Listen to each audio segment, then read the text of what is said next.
President Trump fighting back against judges trying to stop his border security agenda. He's called for the impeachment of Judge James Boasberg, who issued an order barring the deportation of members of Trinidad and Tobago, and posted a photo of the judge with Kamala Harris's husband, Doug Emhoff, writing such a conflict of interest.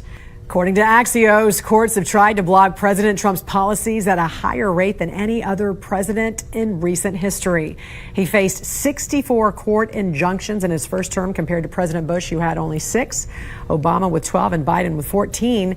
In his second term, Trump's already faced 15 court injunctions. The federal judge who ordered President Trump to return gang members into the country has been exposed. Another one calls out the administration for deporting violent gang members while comparing it to the Holocaust. Representative Jasmine Crockett continues to call for violence against Republicans, and another celebrity makes good on their word to finally leave the country after President Trump's win. We got a lot to talk about in a short amount of time, guys, so let's go ahead and get straight into it, okay? So Judge James Boasberg's actions and words from the past are now starting to haunt him. Now, for anybody who's not familiar with him, he's become infamous around the conservative base. This is because he told President Trump that Venezuelan gang members shouldn't be removed from the country without due process, and that citing a wartime law doesn't apply to these illegal immigrants. Now, critics of Boasberg are bringing up some of his old statements, in particular, some that he said about multiple J6 cases, suggesting that the new law still had to be made to address what happened that day, with some questioning whether he means that the law wasn't harsh enough to punish these people. Julie Kelly was recently on Benny Johnson's podcast where she talked about Boasberg's partisan judging when it came to the J6. She also talked about how he defended and tried to save terrorists from being deported out of our country. Watch. Judge Boasberg going to the mat to defend Venezuelan illegal aliens suspected of ties to a Venezuelan gang that has been designated a foreign terrorist organization by the Trump administration, Secretary of State Marco Rubio.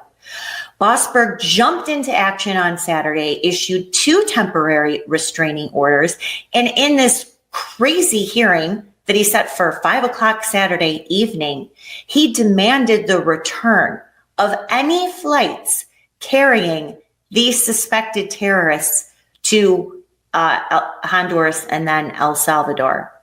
Then had this other hearing yesterday we can talk about.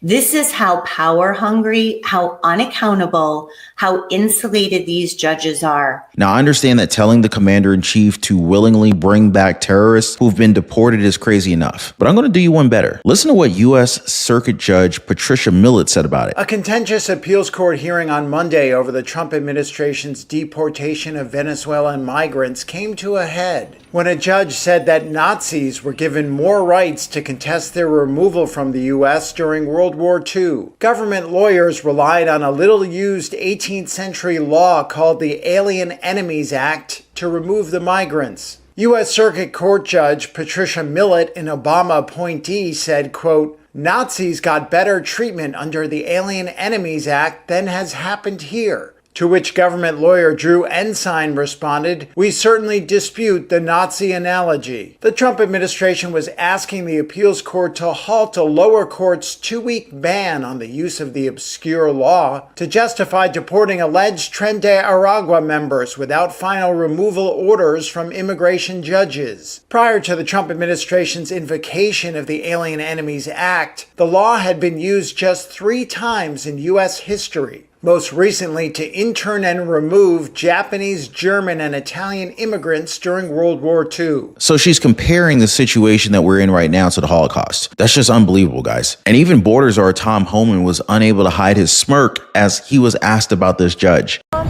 I ask you about what the federal appeals judge is saying there?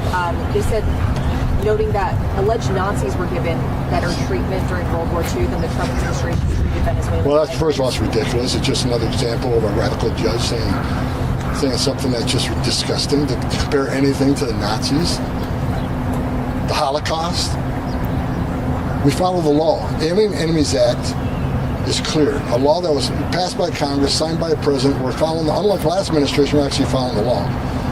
What we did on those planes, we removed terrorists. MS-13 and TDA were our designated terrorist organization. We removed terrorists.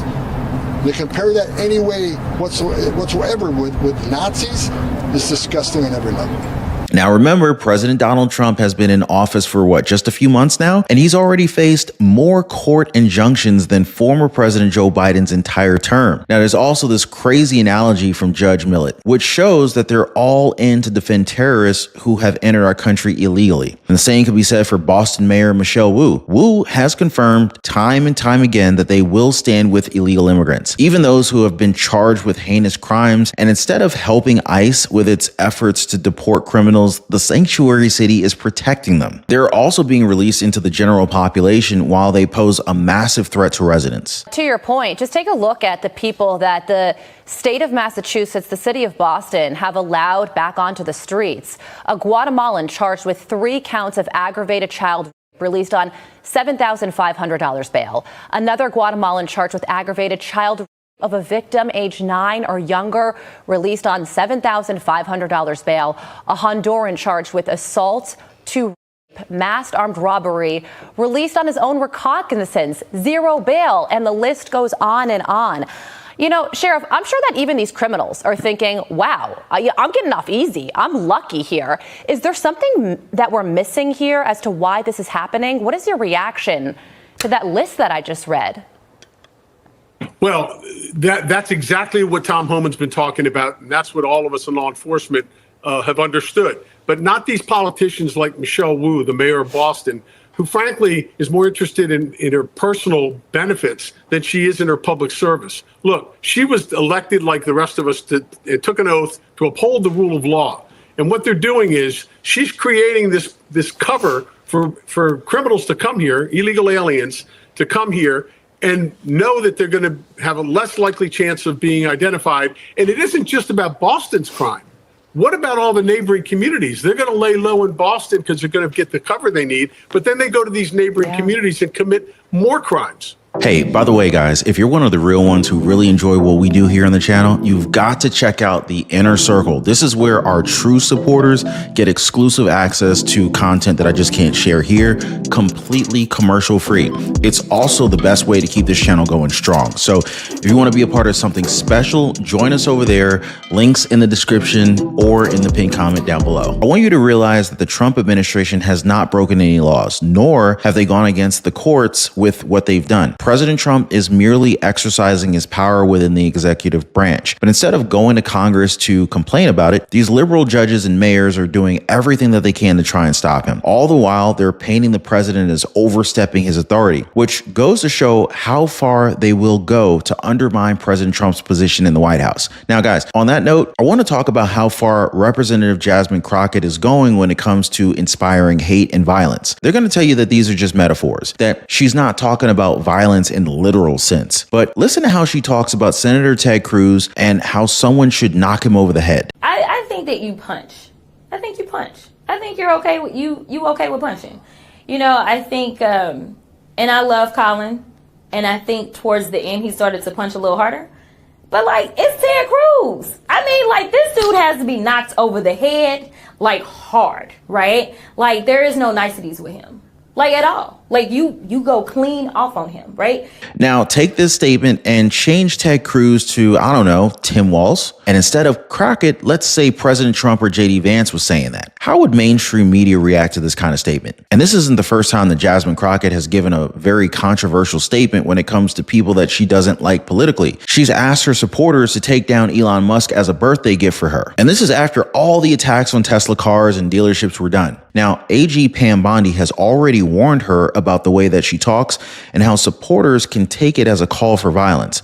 Jasmine Crockett, though, insists that she doesn't condone violence and has never tried to incite any harm to anybody. Anybody buying Crockett's crock of stuff?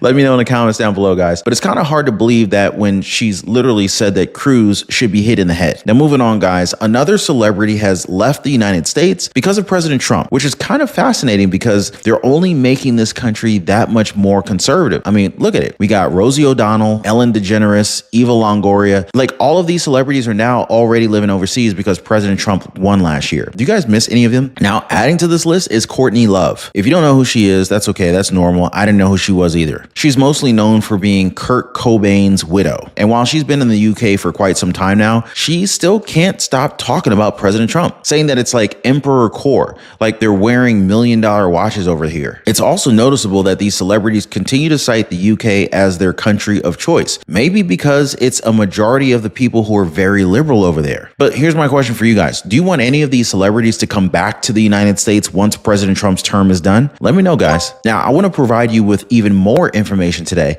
I did a recent live stream where I talked about Elon Musk finally saying that he's had enough of this crap, promising that CNN should be ready for a lawsuit as a guest of theirs called him a thief and a Nazi. Make sure you guys check that out. As always, appreciate your time. Thanks for hitting the like button and subscribing. We'll see you next time.